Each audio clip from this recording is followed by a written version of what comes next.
அன்பிற்குரிய பத்திரிகை தோழர்களே, அரண்மனை என்ற பிரம்மாண்டமான திரைப்படத்தை உருவாக்கி இருக்கின்ற அரண்மனை பழக்குழுவினர் சார்பில் உங்கள் அனைவரையும் வரவேற்பதிலே மிகுந்த மகிழ்ச்சி அடைகிறேன். உங்களில் எவ்வளோ பேர் தெரியும் தெரியாது, ஒரு 25 வருஷம் முன்னாடி பார்த்தீங்கன்னா ராமண்ணான்னு ஒரு பிரபலமான இயக்குனர் இருந்தார்.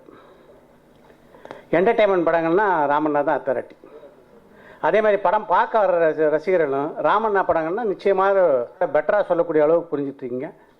இதில் என்ன ஒரு பெஸ்ட் ஆஸ்பெக்ட் ஆஃப் சுந்தர் அப்படின்னா, இந்த மாதிரி படங்களை உருவாக்கும்போது பார்த்திங்கன்னா நிறைய பல இயக்குநர்களோடு பணியாற்றக்கூடிய வாய்ப்பு எனக்கு கிடச்சிருக்கு. படம் சீன் காமெடியாக இருக்கும், பட் செட்டில் இருக்குது பாருங்கள், அந்த சீனு காமெடி சீன் நடித்து முடிக்கிறதுக்குள்ளே நரகவாதனையாக இருக்கும், அவ்வளோ டென்ஷன் இருக்கும். ஆனால் சுந்தரோட ஒர்க் பண்ணும்போது இது ஆக்சுவலாக அந்த படப்பிடிக்கும் போது லக்ஷ்மி ராயோட use to comment about this.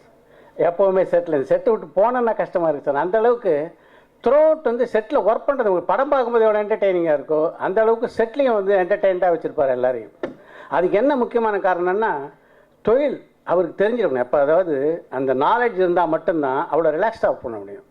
அதில் வந்து ஒரு நல்ல கிராஃப்ட்மேனாக இருக்கிறதுனால he could able to achieve that. இந்த படத்தை பொறுத்தவரைக்கும் எல்லாருமே செந்தில்குமார் ஆகட்டும், இசையமைப்பாளர் ஆகட்டும், ரொம்ப பிரமாதமாக அவங்க பணியை செய்திருக்கிறார்கள். இந்த படத்தை பொறுத்த வரைக்கும் இந்த ஆண்டினுடைய மிகச்சிறந்த பொழுதுபோக்கு படமாக அமையும் என்பதில் எந்த சந்தேகமும் இல்லை. அதுக்கு வந்து உங்களுடைய ஆதரவு முழுசாக தேவை.